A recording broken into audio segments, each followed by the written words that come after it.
देश दुनिया की हर वड्डी खबर दे हुणे डाउनलोड करो number 1 news app Dainik Savera times. Bharat और अमेरिका के मजबूत होते रिश्ते पर दैनिक सवेरा के मुख्य संपादक शीतल वेद जी ने अपने शब्द कहे। वो कहते हैं, अमेरिकी रक्षा मंत्री जो ऑस्टिन 3 दिन के दौरे पर भारत में रहे। इससे पहले जब जो बाइडेन ने ट्रंप का तख्ता पलटकर राष्ट्रपति पद संभाला था, तब कहा जा रहा था कि इस प्रजातांत्रिक क्रांति के कारण भारत और अमेरिका के संबंधों पर कोई हर्फ न आ जाए, क्योंकि समझा जा रहा था कि ट्रंप और मोदी जी के संबंध आपस में अच्छे हैं। लेकिन समय के तकाजे और बदलती दुनिया के संबंधों की मांग की बाइडेन के इस काल में भी अमेरिका का रुख भारत के प्रति बदला नहीं, और जहां शत्रु साझा हो वहां बदलने की कोई बहुत गुंजाइश भी नहीं होती। अमेरिकी रक्षा मंत्री का भारत में आना हिंद प्रशांत क्षेत्र में चीन की बढ़ती सैन्य आक्रामकता को द्विपक्षीय रक्षा एवं सुरक्षा संबंधों को मजबूत करना है। अमेरिका के किसी शीर्ष मंत्री का ये पहला भारत दौरा है। भारत में आने से पहले अमेरिकी रक्षा मंत्री ने जापान और दक्षिणी कोरिया का भी दौरा किया। बाहर तीसरा पड़ाव सफल है, और जो नतीजा सामने आ रहा है वह यही कि बाइडेन प्रशासन अपने करीबी सहयोगियों और साझेदारों के साथ मजबूत प्रतिबद्धता दिखा रहा है। जो वार्ता का एजेंडा बाहर आया है उसमें $3 अरब से अधिक की लागत से अमेरिका से करीब 30 मल्टी मिशन सशस्त्र प्रीडेटर ड्रोन की खरीद, $18 अरब की लागत 114 लड़ाकू विमान सौदे की बात और हिंद प्रशांत क्षेत्र में भारत अमेरिका संबंधों को और प्रगाढ़ करने की वचनबद्धता शामिल है। अमेरिका ने अपनी चिंता में पूर्वी लद्दाख में चीन के आक्रामक रवैया, आतंकवाद से पैदा चुनौतियों और अफगान शांति वार्ता को भी एजेंडे में शामिल कर लिया है। कवाड़ के 4 देशों के सामूहिक परिवर्तन के बाद अमेरिका का ये धनात्मक रवैया भारत के लिए अच्छा संदेश लाया है। इसके कारण अमेरिकी रवैये के प्रति जो संशय पैदा हो गया था उसे दूर करने में भी मदद मिलेगी। जो ड्रोन खरीदे जा रहे हैं वे सेना के तीनों अंगों थल सेना, वायुसेना और नौसेना के लिए हैं।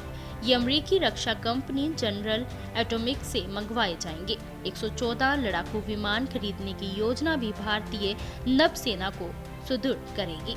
राष्ट्रीय सुरक्षा सलाहकार अजित डोभाल रक्षा मंत्री से बातचीत कर रहे हैं। ऑस्टिन की बातचीत राजनाथ सिंह से तो हो ही रही है। पिछले दिनों कवाड़ समूह के देशों ने अपने सहयोग को विस्तारित करने का संकल्प लिया था। कुछ दिनों के बाद अमेरिकी रक्षा मंत्री की भारत यात्रा हो गई। 4 देशों के इस समूह में भारत, अमेरिका, जापान और ऑस्ट्रेलिया शामिल है। उम्मीद है कि अमेरिकी रक्षा मंत्री की इस यात्रा से इन देशों की आपसी प्रतिबद्धता में वृद्धि होगी।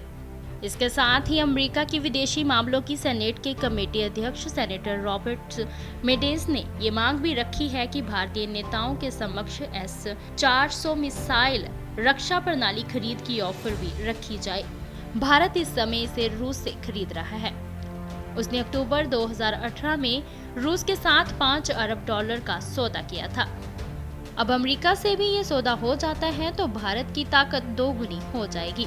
और इस समय जब भारत और चीन पूर्वी लद्दाख में टकराव वाले सभी स्थानों से सैनिकों को पीछे हटाने के लक्ष्य को हासिल करने पर गौर कर रहे हैं, भारत ज्यादा ताकत और दृढ़ता के साथ अपनी बात कह सकेगा। दूसरी ओर जहां तक अमेरिका के एक और कदम का सवाल है कि उन्होंने अभी अमेरिकी नागरिकता के प्रश्न पर अपना स्टैंड ढीला कर दिया। नागरिकता संबंधी विधेयक पास हो गया। इसमें 5 लाख से ज्यादा भारतीयों को अमेरिकी नागरिकता मिलने का रास्ता साफ हो गया।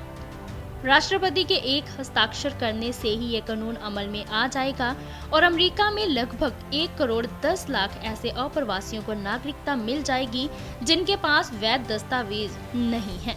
इनको ड्रीमर्स कहा जाता है क्योंकि ये अप्रवासी माता पिता के साथ बचपन में अमेरिका आ गए थे और इनके पास वैध दस्तावेज नहीं थे। इनमें से आधे तो अभारतीय ही हैं। ये कदम भी अमेरिका की ओर से भारत के प्रति एक सकारात्मक कदम के रूप में देखा जाएगा। शीतल विज।